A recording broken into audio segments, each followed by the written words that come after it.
Hello and welcome to another macro video. Following up from the Taming Word 365 video, there were a couple of annoyances that I mentioned at the end which are now solved, and I'll deal with those. And there's also a new problem that I've managed to find a solution for. So first of all, apologies for the screen. It's my main screen, which I don't normally show you. I normally show you my nice, clean, clear second screen, but I need the first screen for the third of the items in the video. So what were the problems? In Taming Word 365, I mentioned the show tabs and commands and asked how could you make them visible and not visible. So up the top here is the way of getting the tabs and commands, in other words the ribbon, back, and then there's a little arrow there which you put it away with, and I said could that be done with a keystroke, and the answer is yes. I'll show you in a second. And the other thing, I had a problem with the insert a symbol. It disappears completely, never to return. Well, that I've solved now. It is a bug, but it's I can show you how to avoid the bug. And the extra feature, which I'll deal with first, is when I first got 2016, put it on my laptop, then I found that there was no, down on the toolbar here, the status bar, in the old systems, and certainly in 2010, it told me what the current language was, which is really useful. Okay, I can use my language set macro to switch backwards and forwards between UK and US, but how do I know which is currently set? So if you've got some words in different languages there, if we switch the visible spell checking on, you can see that those two are the errors. I did that, by the way, with spelling show toggle, switch the visible spelling on and off. If I change using language set UK, I go from one to the other, then UK to US. I can see from the spelling which it is, but I can't see on the screen easily. And I don't like having the visible spell checking on there, which is why I like to have it so that I can actually turn it off like that. So that's the spelling show toggle. So how do we do it? Well, the theory is, and this is what I tried a year ago, right click on the status bar.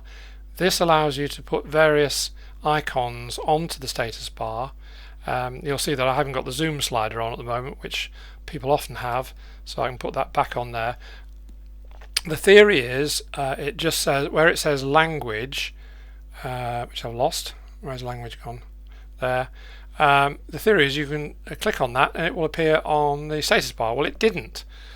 It does now, but that's because I've corrected it. So how did I do that? What did I have to do so that when I switch that on and off, then I get the current language shown?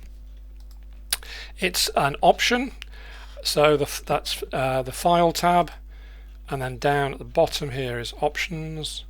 Click on Options, and this is to do with language, so I click on Language. Now, in this box here, when you first get, or well, certainly when I first got the Word 365 installed, it just said English United Kingdom preferred, and there weren't any other languages on there.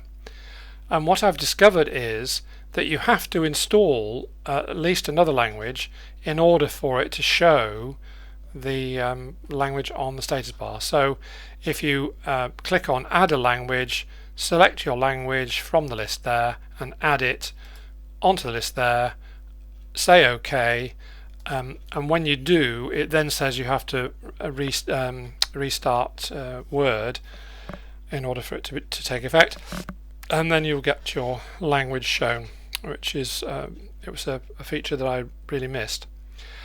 Okay, so the other two we were looking at was the ribbon, showing the ribbon.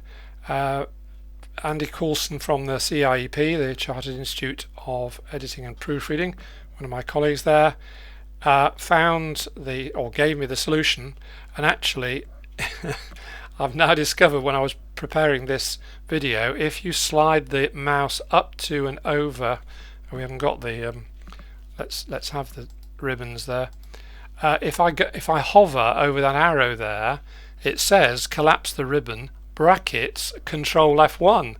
So I could have found it myself if I'd searched a bit more. So it tells you, anyway, it tells you Control F1, which is fine. I want to set it to another key. Can I do that? Answer yes.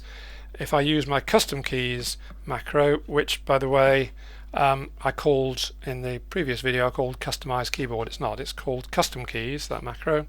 So if I run that macro, there you are. So Control F1, if I type that into the new shortcut key box, it says toggle ribbon. So I now know the name of the command that I'm trying to find. So if I click on all commands and then go to the commands and do T and then go through table to toggle, nearly there, where is it, ribbon. So I've already set it, I like Alt Control R, a bit more intuitive to me, switch the ribbon on and off, set that on there, assign it, and away we go. So that's that one solved. And the final one, less important because it's not a real problem for most people, is insert a symbol. And what I was showing, which is useful, is that if you insert a symbol, so symbol, that's up here, more symbols, then we have a slight snag, just to hold on a sec. So the insert a symbol comes from the insert symbol, more symbols, and what I was showing you was, yes, you can expand that, which is useful, but also you can double click on the title bar and it expands to cover the whole screen, which is fine, except when I did it, it disappeared completely, never to return.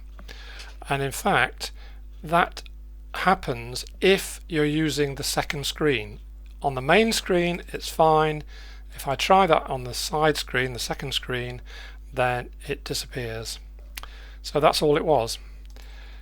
Okay, that's it. So if you've got any queries, do let me know, and in the meantime, happy macroing.